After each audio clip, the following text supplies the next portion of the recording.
Assalamualaikum warahmatullahi wabarakatuh. Alhamdulillahirrabbilalamin wabihi nasta'in wala umuri dunia wadin. Assalatu wassalamu ala asrofil anbiya wal mursalin wa ala alihi wa sahbihi ajmain amma ba'du. Pertama-tama dan yang paling utama, marilah kita panjatkan puja-puji syukur kehadirat Ilahi Robbi yang mana telah memberikan kita beribu-ribu kenikmatan, diantaranya nikmat iman, Islam, serta ihsan. Tak lupa sholawat serta salam semoga tetap tercurah limpahkan kepada junjungan kita, yakni Habibana wa Nabiyana Muhammad Sallallahu Alaihi Wasallam, kepada keluarganya, sahabatnya, tabi'in dan tabiatnya, dan semoga sampai kepada kita selaku umatnya. Amin, amin ya rabbal alamin. Selamat pagi Ibu Dede selaku dosen mata kuliah ilmu akhlak. Selamat pagi juga kepada teman-teman sekalian yang saya cintai dan saya banggakan. Kami dari kelompok 12 akan membahas mengenai materi prinsip-prinsip akhlak dalam lingkungan keluarga, tetangga, dan lembaga pendidikan. Sebelum ke materi, saya akan mengenalkan anggota kelompok saya. Yang pertama ada saya sendiri, Rifa Tazkiyatun Nafsi, dan yang kedua ada Rifani Oktavia, dan yang ketiga ada Rifdah Lutfiah, dan yang terakhir ada Rizna Rianti. Baik, di sini dalam pembahasan kita akan membahas mengenai 4 pembahasan. Yang pertama itu ada pengertian prinsip, yang kedua ada prinsip akhlak dalam keluarga, yang ketiga ada prinsip akhlak dalam tetangga, dan yang terakhir ada prinsip akhlak dalam lembaga pendidikan. Baiklah, langsung saja kita ke pembahasan yang pertama, yaitu mengenai pengertian prinsip. Dalam pembahasan kali ini akan dibawakan oleh Saudari Rizna Rianti. Kepada Saudari Rizna Rianti, waktu dan media saya persilahkan. Assalamualaikum warahmatullahi wabarakatuh. Nama saya Rizna Rianti. Di sini saya akan memaparkan materi tentang pengertian prinsip. Pengertian prinsip menurut para ahli. 1. Menurut Russell Swanberg. Menurut Russell Swanberg, prinsip merupakan kebenaran yang mendasar dan doktrin yang mendasari gagasan. Yang kedua, menurut Dardiri. Menurut Dardiri, mengartikan prinsip sebagai sebuah kebenaran yang sudah terbukti dengan sendirinya. Dan yang ketiga, menurut Ahmad Jauhar Tauhid, menyatakan bahwa prinsip merupakan pandangan atau pendapat yang menjadi panduan perilaku yang terbukti dan dapat bertahan lama. Yang kedua ada prinsip akhlak dalam keluarga. Keluarga merupakan suatu kelompok spasial pertama di mana individu berada dan akan mempelajari berbagai macam hal penting dan mendasar melalui pola asuh dan binaan orang tua atau anggota keluarga lainnya. Dalam mempersiapkan kehidupan anak di masa depan, keluarga mempunyai tugas yang sangat fundamental. Dasar-dasar perilaku, sikap hidup, dan berbagai kebiasaan ditanamkan kepada anak sejak dalam lingkungan keluarga. Sri Variati 2016. Akhlak orang tua kepada anak. Dalam ajaran Islam diatur bagaimana hubungan antara anak-anaknya serta hak dan kewajiban masing-masing. Orang tua harus mengikat hubungan yang harmonis dan penuh kasih sayang dengan anak-anaknya. Sebaik-baik orang tua adalah orang tua yang mampu membuat anaknya menjadi generasi robbani yang memiliki akhlak dan adab seperti Rasulullah SAW. Poin yang terpenting adalah teladan dari orang tua. Para pakar pendidikan sering mengatakan bahwa ketika orang tua mengajarkan adab kepada anaknya, walaupun sebelumnya ia juga belum melakukan adab itu, dengan belajar adab tersebut bersama anaknya, maka hal itu bisa berubah menjadi kebiasaan dalam beradab. Hal ini akan berujung pada terbentuknya karakter yang bagus. Terima kasih. Assalamualaikum warahmatullahi wabarakatuh. Di sini saya akan melanjutkan pembahasan mengenai prinsip akhlak dalam keluarga. Sebagaimana Allah berfirman dalam Al-Quran Surat An-Nisa ayat 9 yang mengandung ayat yaitu mengisyaratkan kepada orang tua agar tidak meninggalkan anak dalam keadaan lemah. Lemah maksud dari kata ini adalah lemah dalam keadaan aspek kehidupan seperti lemah mental, psikis, pendidikan, ekonomi, terutama lemah imannya. Anak yang lemah iman akan menjadi generasi tanpa kepribadian. Jadi, semua orang tua harus memperhatikan semua aspek perkembangan anak, baik dari segi perhatian, kasih sayang, pendidikan mental, maupun masalah akidah atau keimanannya. Oleh karena itu, para orang tua hendaklah bertakwa kepada Allah, berlaku lemah lembut kepada anak, karena sangat membantu dalam menanamkan kecerdasan spiritual kepada anak. Keadaan anak ditentukan oleh cara-cara orang tua mendidik dan membesarkannya. Ada beberapa langkah yang dapat dilaksanakan oleh orang tua dalam peranan mendidik anak, yaitu orang tua sebagai panutan, sebagai motivator anak, sebagai cermin utama anak, dan yang terakhir sebagai fasilitator anak. Kemudian bagian akhlak anak terhadap orang tua. Yang pertama, kewajiban kepada ibu. Coba bandingkan, banyak sekali yang tidak bisa dilakukan oleh seorang ayah terhadap anaknya yang hanya seorang ibu saja yang dapat mengatasinya. Tetapi sebaliknya, banyak tugas ayah yang bisa dikerjakan oleh seorang ibu. Barangkali karena demikian inilah maka penghargaan kepada ibu. Walaupun bukan berarti ayahnya tidak dimuliakan, melainkan hendaknya mendahulukan ibu daripada mendahulukan ayahnya dalam cara memuliakan orang tua.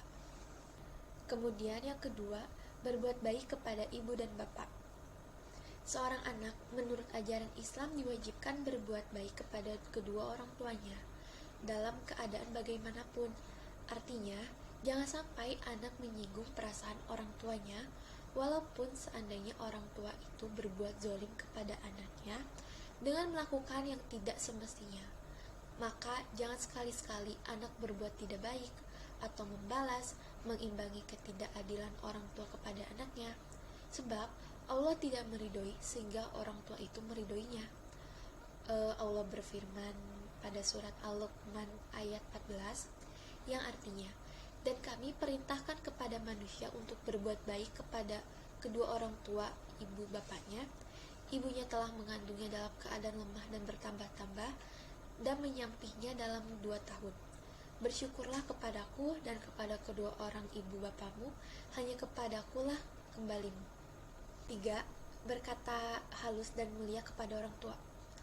Anak mempunyai insting menir yang lebih mudah ditiru adalah orang yang terdekat dengannya, yaitu orang tua, terutama ibunya. Agar anak berlaku lemah lembut dan sopan kepada orang tua, harus dididik dan diberi contoh sehari-hari oleh orang tuanya bagaimana anak berbuat, bersikap, dan berbicara.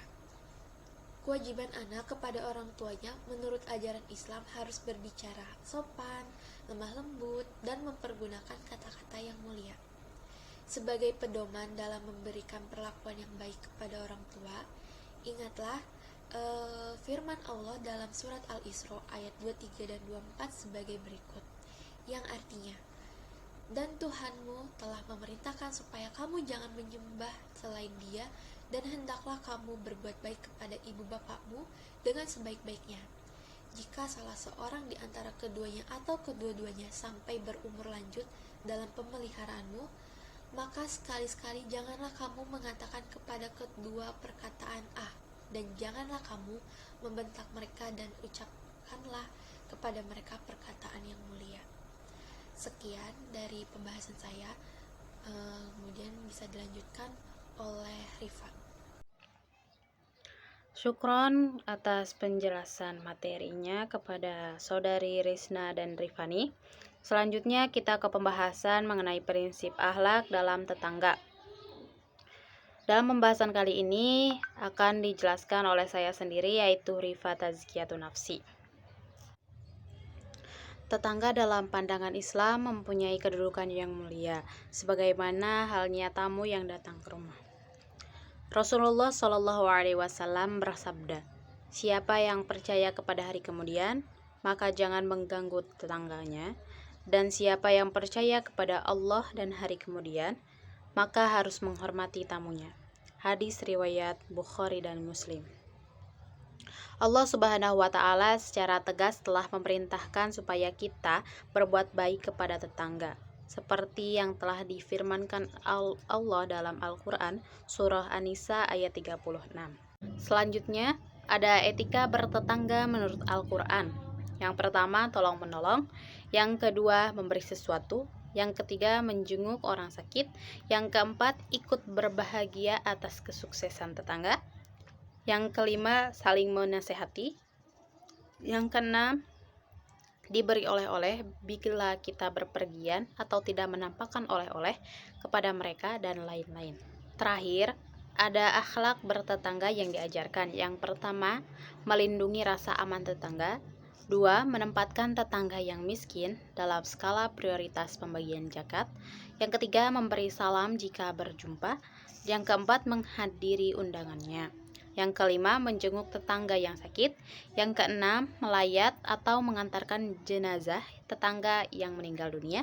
Yang ketujuh, berempati kepada tetangga. Yang kedelapan, memelihara hak tetangga. Yang kesembilan, tidak menghalangi bangunan tetangga. Dan yang terakhir, tidak iri kepada tetangga. Prinsip akhlak dalam lembaga pendidikan.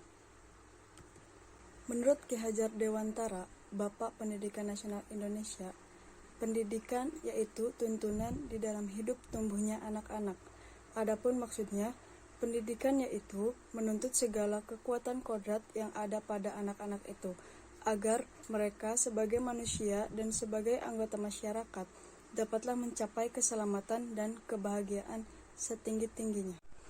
Jika kita berbicara tentang benang merah pendidikan Islam sangatlah mudah, karena nuansa akhlak merupakan sumber nilai dan internalisasi nilai-nilai yang merupakan salah satu tugas pokok pendidikan Islam.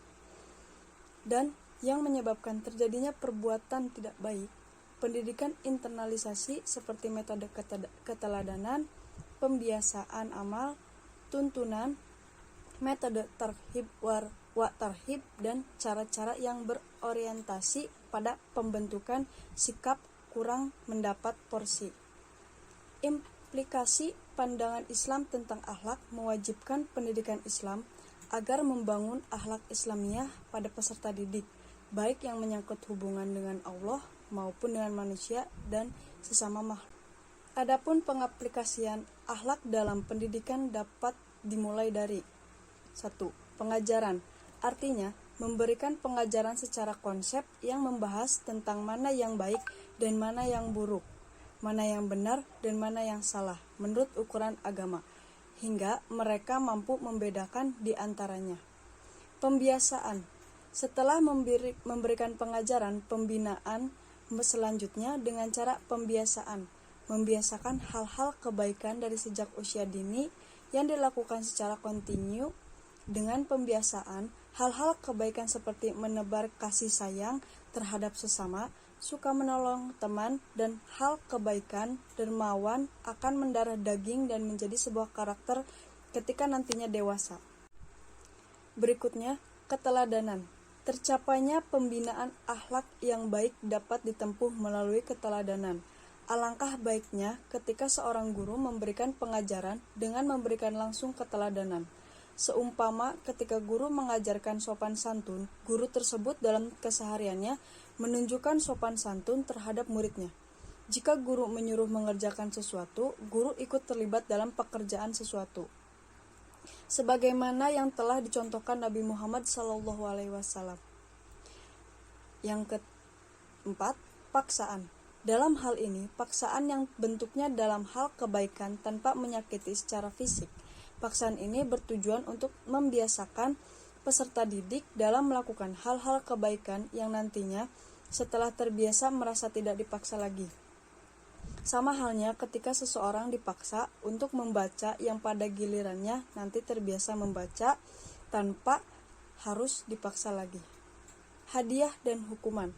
Agar akhlak mahmudah dapat diamalkan dalam kehidupan sehari-hari, peserta didik yang mengamalkan akhlak baik diberikan hadiah. Baik itu hadiah berupa materi maupun ungkapan kalimat yang menyenangkan hatinya dan memotivasi peserta didik tersebut untuk melakukan akhlak yang baik. Simpulan, dalam menjaga akhlak yang baik dalam lingkungan keluarga, tetangga, dan lembaga pendidikan bukan hanya ditujukan oleh seseorang saja, melainkan terdapat peran penting dari orang lain untuk menciptakan keharmonisan. Baik dari segi keluarga, peran orang tua sangat dibutuhkan untuk menciptakan akhlakul karimah bagi anaknya. Dan kemudian, menjaga akhlak dalam bertetangga sangat dibutuhkan untuk saling menjaga kenyamanan. Dan yang terakhir, lembaga pendidikan juga dibutuhkan peran pengajar demi menumbuhkan jiwa yang baik. Baik, terima kasih atas pembacaan kesimpulannya. Alhamdulillahirrabbilalamin, materi demi materi telah kami sampaikan. Dan sekarang beralih kepada sesi tanya jawab. Pada bagian sesi tanya jawab ini, kita akan selenggarakan di grup WhatsApp. Untuk itu, kepada teman-teman yang ingin bertanya mengenai pembahasan materi kali ini, silahkan bertanya di grup WhatsApp.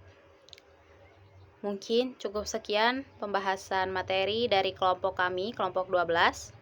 Kurang lebihnya mohon maaf. Burung Irian, Burung Cendrawasih, cukup sekian. Terima kasih. Wassalamualaikum warahmatullahi wabarakatuh.